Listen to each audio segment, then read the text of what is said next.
Et ça est le côté. Mais il y a des gens qui papa c'est marrant pourquoi tikelinga. Il y a des opinions na mais c'est on a fait rigolo là. Soka boy na bon. A boy na mais agno tuna papa c'est marrant pourquoi pesinga. Sinon nga naza na eloko te nazaka ka mwana. D'ailleurs papa c'est marrant za na tribalisme parce que ce que zaki quoi faire rigolo na sanga pona kande kona muyombe. Mais au moni papa c'est marrant za mu Congo mais aponinga motete là pona ko laksa mboka ya boy batu bazona ba tribalisme za na sens te. Mais si on a fait rigolo là a tout na fait rigolo nani manda. Et bon, qui n'est pas vesti maro, tout na vesti maro pour cause qui manda. Ah, on a une réponse claire. Ah, banaga pas fait rigolo na yatou. Fait azali batu bazali azali ki nanga o azana école na biso ba manda. Soki ya ko wanga nango lelo nzamba opinier.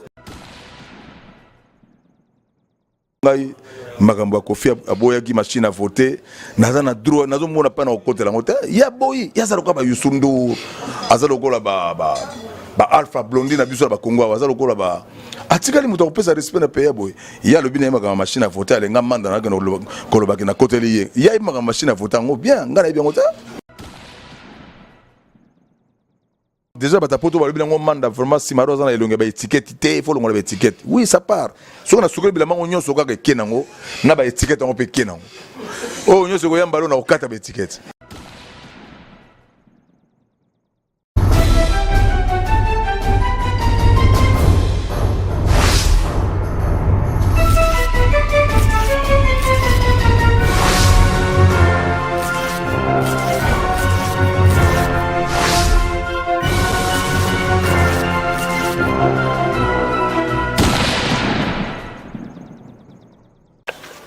C'est bon?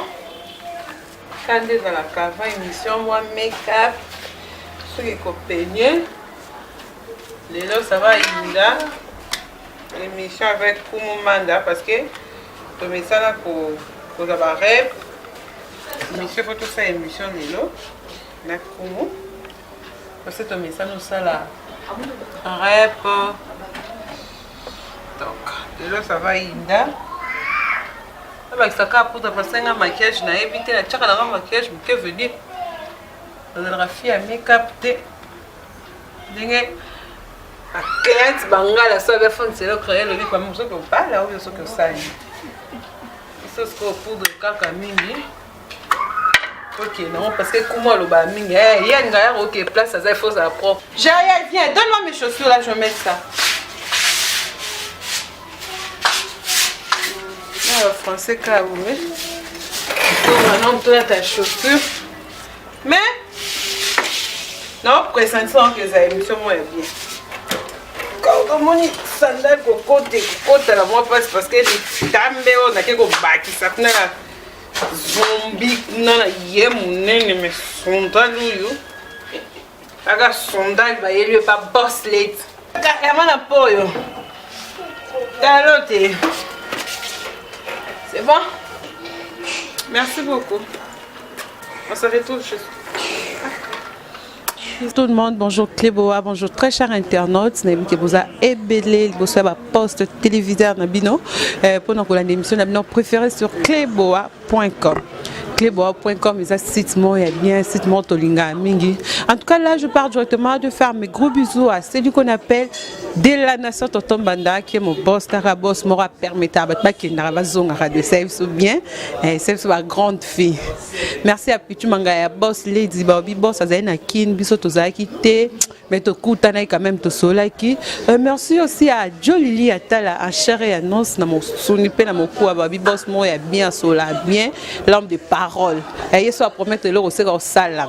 Il sera non, ne fais pas ça, c'est que ne fais pas ça. Mais aujourd'hui, vraiment, je vais recevoir pour vous Manda Chante. Tara de Zongi qui est émission de Bosso, tu préfères tout ça, on a Manda Chante. Mais c'est bien gentil, malgré. Est gentil, mais avant de commencer, je vais aller dire bonjour à mon invité. Bonjour. Ouais, bonjour. Oui, maman, de tourner l'émission tellement trop. Il faut quand même plus de travailler. Na moninga na sanoga ba interview belé. Il faut ça ba interview na masolo eza na nzela. Sinon tout ça no ba interview belé, ça même tout ça la makambo eza na nzela lelo. Et comme on dirait biso za batuna yo. Et puis tant aux autres malgré en tout cas malgré on est comme bino bata sata na ngala mwana nzambe na ngana malgré té nazali moto oyo na bangaka nzambe naza moto natambolaka na banorme mais désordre ya bato bazalaka bengi oyo na ntongo aza na posa botravaille kaka na après-midi nde bato bamonaka biso bato mabe tout bakontrolaka yango tout babongisaka yango bato nyonso baotala biso ndenge olobaki napesi bato nyonso mbote Manda chante na bandi na question pesa bato mbote olobi ke nonga no to sebe mission combien nga jolisi à la salle non et ça a 2 missions depuis que tu bani na zora ba rep non ndenge bato nyonso bayaka est-ce que depuis na bandi nyonso ba rep no si na sa no émission mais nga nazomona okende ba classe so olobi de comme pluriel donc c'est beaucoup. C'est normalement qu'il a un problème d'occuper la raté. Mais et là on a le bac qui malgré ils ont de parce que tu vois ils ont un bateau sous le bac non mais de ça c'est une émission qu'on stressé ou bateau belle balu ba bon. N'est-ce qu'on a dit que ngai na mona kangote. Na mona gaza. Bato baza na barrière yango moto boya ko yamba bato nyonso parce que bato musu ba ye pona ko ave pona ko tenter yo quoi. D'abord faut boye ba na mutu ou bien faut yeba esprit mutu ou bien faut yeba titi da mutu. Makameze belé tongo tana ka mutu ala mungi na makamna ye. Makameze belé mais bon. Les moussala moto pona ya moussala public ba jugement ça ndenge belé et puis bon on est obligé à reyoka ba jugement voilà. D'accord, merci beaucoup. Là je fais mes gros bisous à celui qu'on appelle Doudou Bossele. Bossele n'importe Bossele ou bien Bossele, des gros bisous à vous. Manda chante tenu to yeba bilan na yo depuis papa Lutumba tiki leur orchestre tenu to yeba bilan et zo kenenden. Mais bilan, je pense que ça là, on sommes une année, on a même pas une année, on a 4 mois. 4 mois. Déjà c'est bon, déjà bah rep to soir, Landa. 4 mois coca dans 18 jours. Donc l'orchestre c'est même pas 4 mois parce que bon, bah personne qui bise au groupe, mais dans Tongo Etani, bah Michel bah le mois qui n'a pas ngo, oh yo mon yo groupe à Sika. Sauf au moins 2 personnes, il y a pas doyen, il y a Banao qui à l'époque. En tout cas pour Nabiso, tu as positif parce que tu as mais sinon ça marche. C'est bon, la production c'est badi.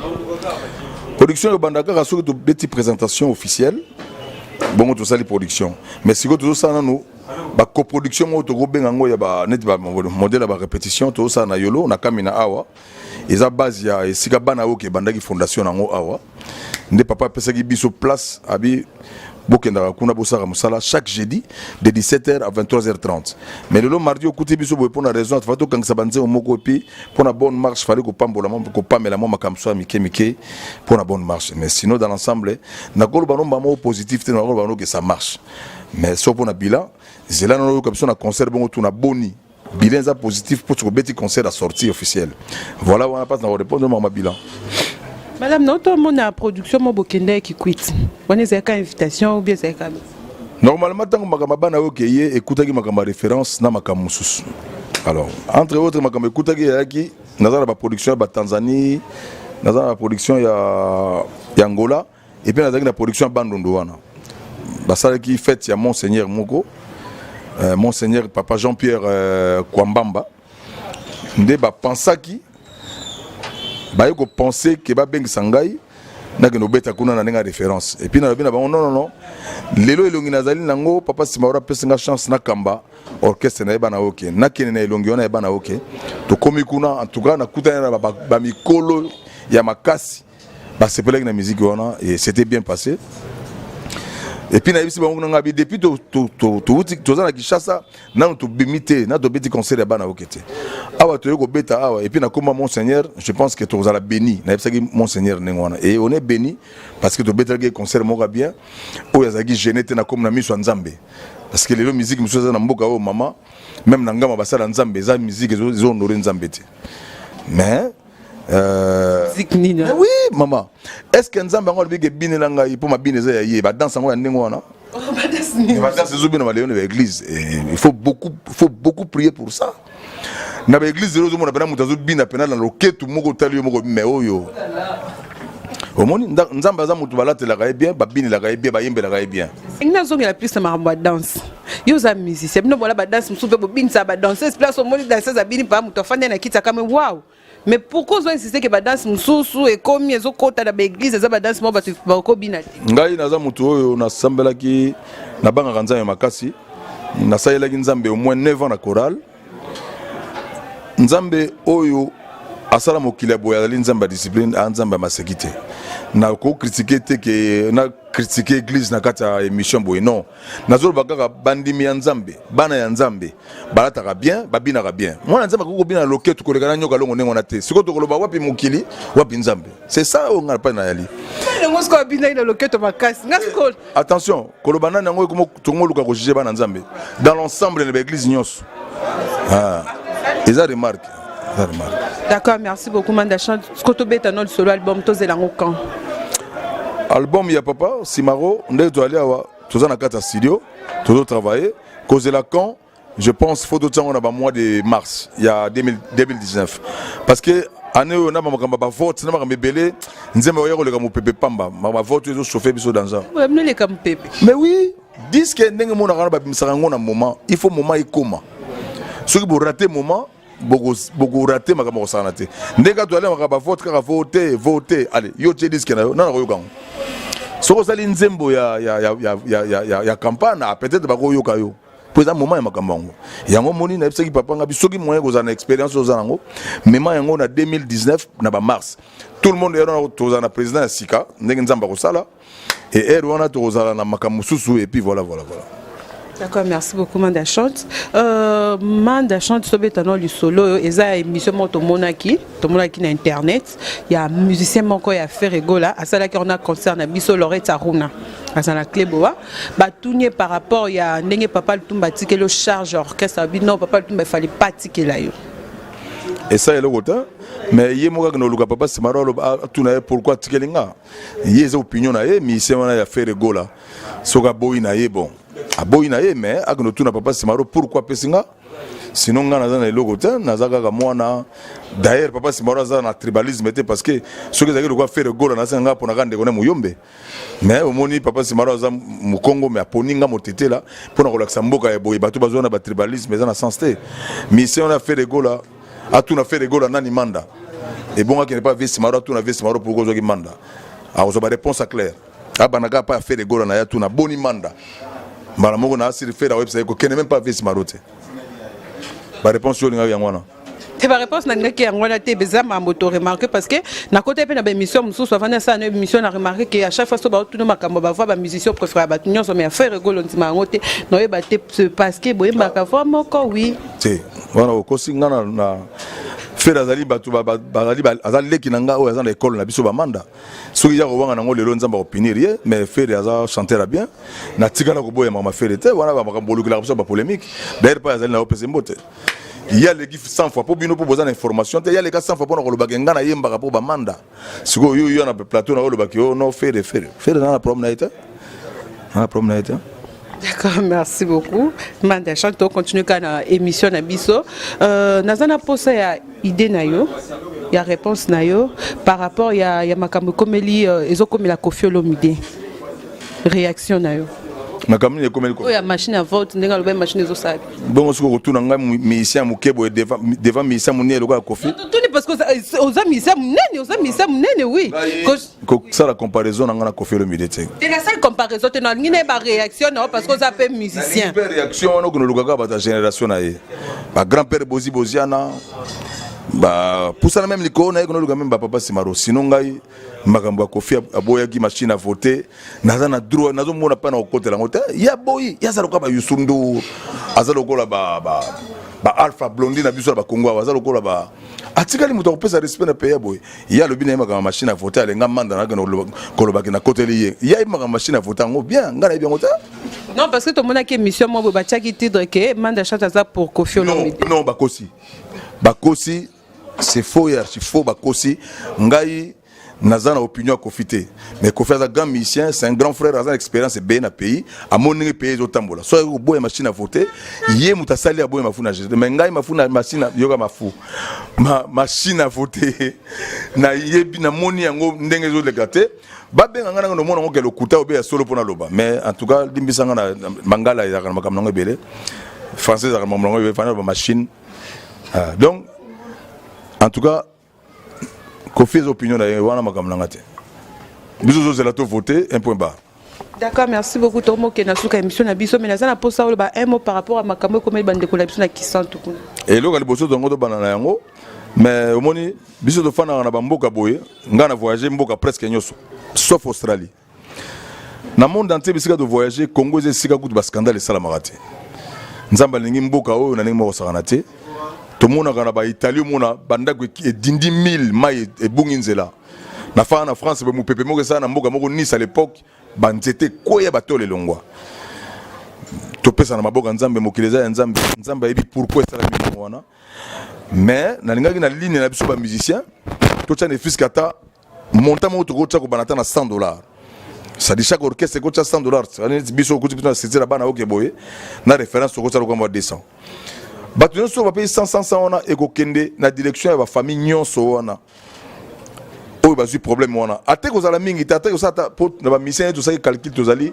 174 orchestres zo fonctionner 174 orchestres so batie $100 en tout cas ils ont absolument musique donc to qui to pesa ta sac ya loso na biso wana go servir pour na relaxer ça de cœur na ba famille on a parce que maman eza pas si comme na makambo na ngana utikuna ngana utikuna excellence monsieur le gouverneur Atou Batouana za grand frère nga to soana bien na utikuna na moni ba famille et toujours retrouver même makolo mususu na ba maboko mususu na ba montre oyo comme makala quoi au monde donc batika ko kamataka na moni mokonza mboka le bio 3 jours ya day national mais na moni ba école privée tangi bana donc ba école privée bazali ba congolais ba école privée mboka oyo bango mutu ba comme ça lui ba matata po na ba muzito na mboka oyo po il faut bana batanga pendant 3 jours on a kaka ba école privée non tous ala nan ba ime matanga tozoki na ba na Congo central et matanga ba congolais nyos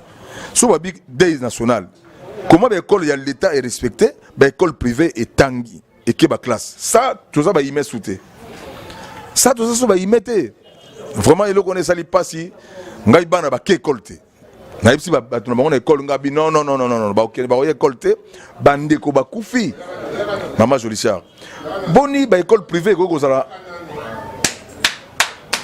boni ba école privée ko zala ensemble te na mboka ba école privée na moni makambo belé biso bana na biso to ko kata musu mboke ningani to landa bango na ba cascade mo sakana te mikolo ba mbonge balobi day national o bande ko na bango ba kufi oyo bande ko na biso ba kufi non et déranger nga mabe na moni bana musu batangi bana musu ya l'état batangi te donc bana l'état wana nikoloba bana batanga na école pampamba non c'est pas bien donc vraiment ba congolais tous ala une fois na ko banga ba kufi ba oyi baza ba to respectaka et là on a goloba yango wana tous a de cœur na ba famille wana ngamo na biso ba musicien na ibite soki na ko aborder nani mais normalement chaque Congo to ko tshena makambo yo akitama voir chaque Congo to ko tshena makambo yo mais nazo mona te na yo bate bien na mona verambo so mona verambo mona bata wenge basiliki mais photo luka mo verkis poto yeba na boy ko tsa papa simarono makambo na zana kata structure na yo moto ko luka manager na yo wilita farto tout na so yo le kandeni mais normalement biso mission faut ça la action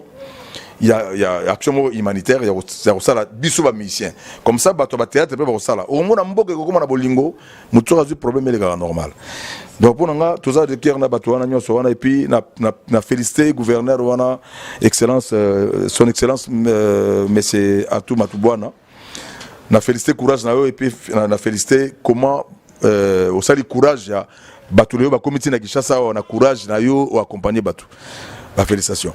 D'accord, merci beaucoup, Manda Chante. Tout le monde comme la souka émission na biso menengane absolument mavato kabano. Ça c'est que on comprend comme même qui wengi na groupe. Ezaki facilité ko ya na bana oké. Bongo na kamata bizala wengi na longo na mbala moko. Peut-être deux ans ba question moko piège ko sambusanga mais la président. Ki wengi on ezalo ko la mwana wa utai ko tanga na bonano balo mutu mwa ko beta pa boketu premier. Bongo siko ba memia na wengi. Omoni? Donc ça dit il faut olokota suko bizaili ya mususu ekomi olongo na makamba basundama okomi na assez chic assez bon exemple moko facile na pesio donc soko zo yela déjà batapoto ba bilango manda vraiment simaro za na elonge ba étiquette te il faut longo ba étiquette oui ça part soko na suko bilango nyonso kaka kenango na ba étiquette on peut kenango oh nyonso ko yamba na okata ba étiquette pour pas dire mangasa ningo mona ga ba étiquette te entre ta ba pesi biso idéologie pour ba vrai quinois bango na ba ve dibo masengo ba ve musu ba yaki na ba lemba wana na ba ve na biso igo kesona repose en paix ba na ba ve mongol à les châteaux wana Marie Paul le château na ndenge mususu. Donc idéologie na bango ya photos à propre, photos à chic. Ba yo la biso loko moko ya bien coiffé, bien parfumé. Bango na ba papa ba mbasala gion. Et vient ce maroza vie moko banda au biso to kuti musique, to kuta kaya za chic ala ta bien. Mais il paraît étiquette ndé déranger. Étiquette ezali so ke za sika. So que comme na ya kana sukoli yango na kati. Mais en tout cas na sika so ke mbalo yo na ça plaisir parce que même maître idée songo la binanga manda si maro na ba étiquette ils ont marché. D'accord, merci beaucoup. Là, on est déjà à la fin de notre émission Manda Chante. Mot de la fin par rapport à l'interview. Ngana sengi na oga topé ma mikolo zo ba image j'ai dit mais mikolo na makamba ko loba boye topé. Topé mo robet sanga mabagwe belé topé ma o nyos na lobby je pense lobby na ngolo po to éduquer batu. O yego beb sa ja batu balimbi ça parce que on est humain. Balimbi ça mais sinon tout ça na posa ko éduquer pour tout ça ba éducateur. Pour ceux qui sont. D'accord, merci beaucoup. Là, c'était Manda Chante. Vraiment, bon, comprendre que non, tu vas nous aimer la rêve, je suis parce que je suis vraiment intéressé dans l'émission. Bon, ça, c'est ma réponse. Tiens à vous rappeler que Mike Kalamba il va prester un concert, bêta concert à Lubumbashi le 28 octobre. En tout cas, nous avons invité Binonio Soba à Lubumbashi, parce que je le sais aux Zong à l'Issoussou, Taka Zambi, Toti Zambi, Lubumbashi, Nazongi, mais il faut Nazong à l'Issoussou. Merci à tout le monde de rester bon sur cleboa.com. Merci à mon cordon, Herman Aporio, garçon slim, en même temps mon caméraman. Merci à tout le monde, je vous aime beaucoup. Bisous, bisous, bisous, bisous, bisous.